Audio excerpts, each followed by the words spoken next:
Olá pessoal, hoje vou falar sobre os pré-socráticos.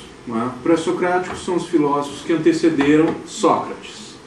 Sócrates foi um divisor de águas dentro da história da filosofia.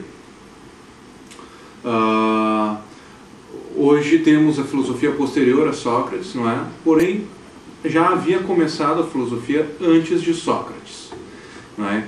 Que são os pré-socráticos. No outro vídeo vimos que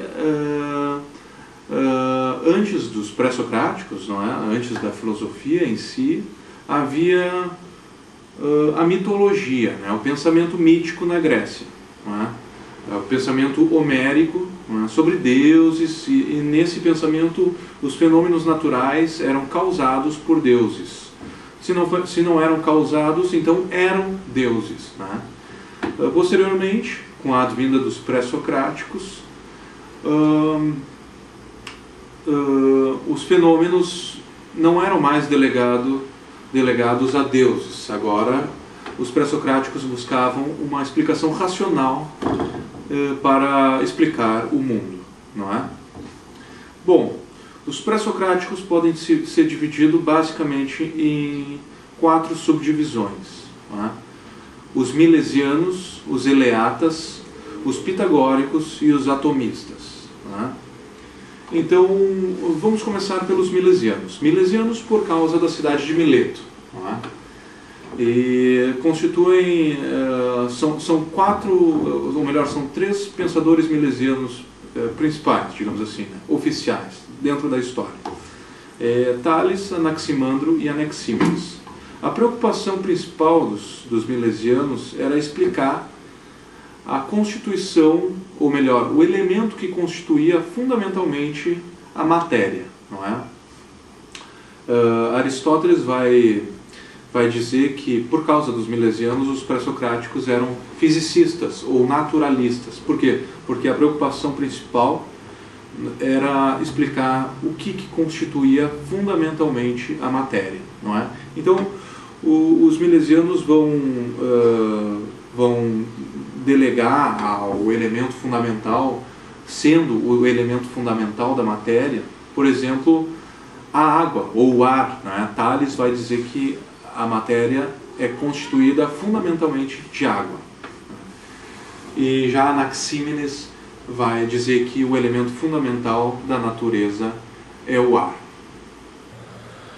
Tales também tem uma grande contribuição para a filosofia, porém mais entendida como geometria, que é o Teorema de Tales. O Teorema de Tales vai dizer formalmente que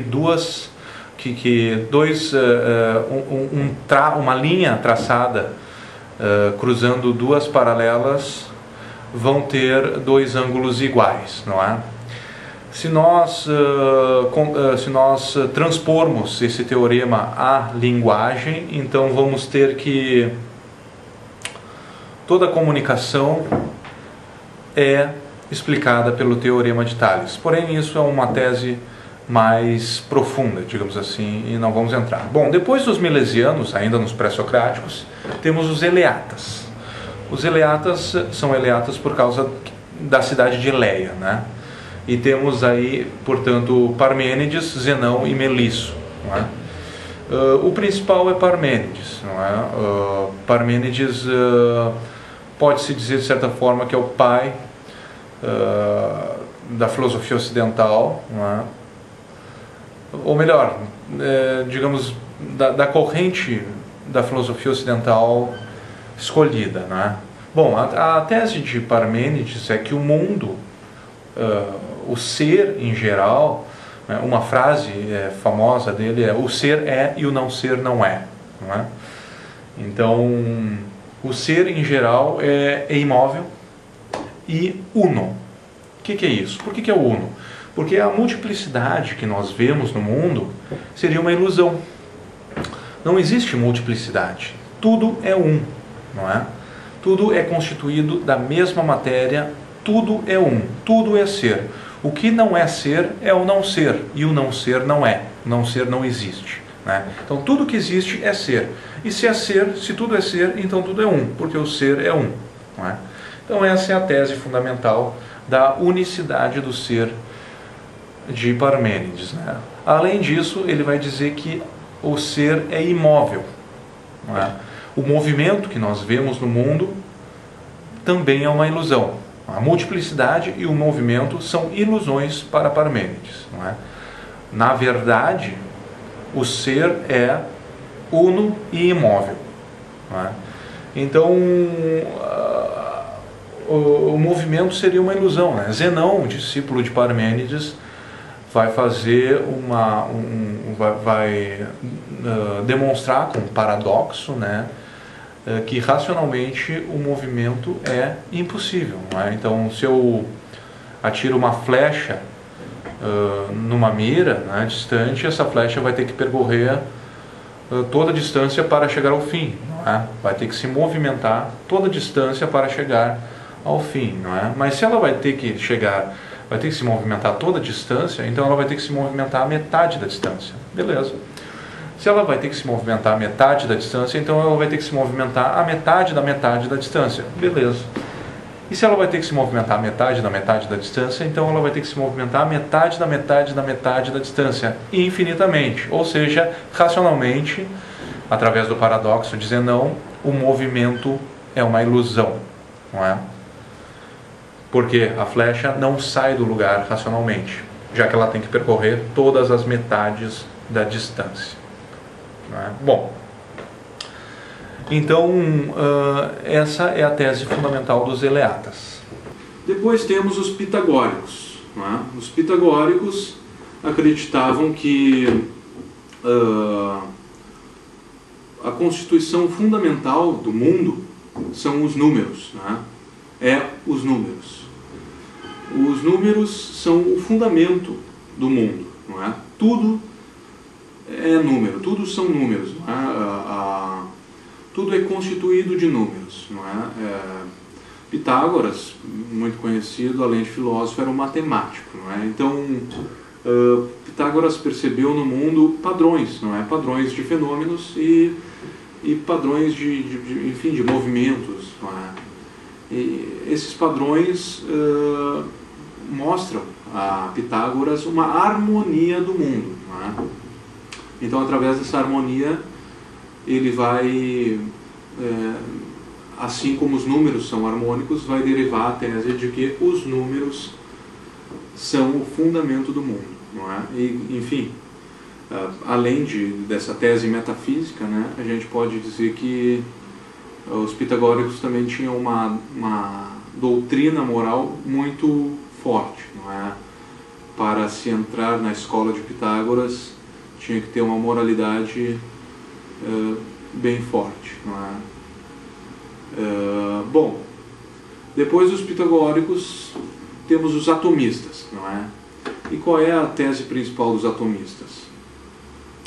É a tese de que o mundo é constituído de átomos, átomos indivisíveis, não é? A própria palavra átomo, não é sem partes, não é?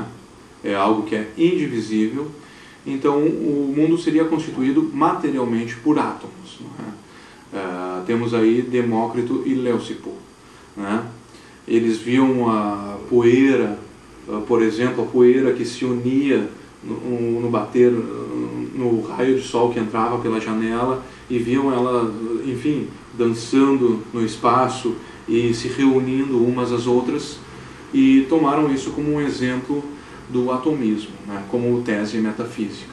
Então, a constituição fundamental do mundo seria átomos. Os átomos unem-se uns aos outros e constituem os corpos como nós conhecemos. Além dessas quatro escolas principais na era dos pré-socráticos, nós temos dois filósofos sem escolas específicas, dois filósofos autônomos, não é? Vamos falar primeiro de Heráclito. Heráclito, ao contrário dos eleatas, acreditava que nada era permanente, não é? Tudo fluía. Uma frase muito famosa de Heráclito é pantarrei, tudo flui, não é? Então, Heráclito era um antagonista dos eleatas, não é? O eleata acreditava que o ser era uno e imóvel. e Heráclito acreditava que nada era imóvel e tudo estava em constante movimento, não é? Tudo fluía. Heráclito dizia que não se pode entrar no mesmo rio duas vezes, porque na segunda vez já vai ser outro rio, porque ele mudou, né? Então o tempo causa mudança nas coisas, né? E através disso as coisas não são mais o que elas eram com a passagem do tempo e do fluxo material, digamos assim, né? E o outro filósofo autônomo, sem escola, podemos dizer que é Empédocles. Empédocles oficialmente podemos dizer que é o fundador da tese dos 4 elementos materiais básicos, né? Aí a gente pode dizer, como a gente viu antes, um escolhia água, né, como elemento material básico, outro escolhia fogo, outro escolhia ar. E o Empédocles vai dizer que são 4 elementos básicos naturais, não é? O ar, a água, o fogo e a terra.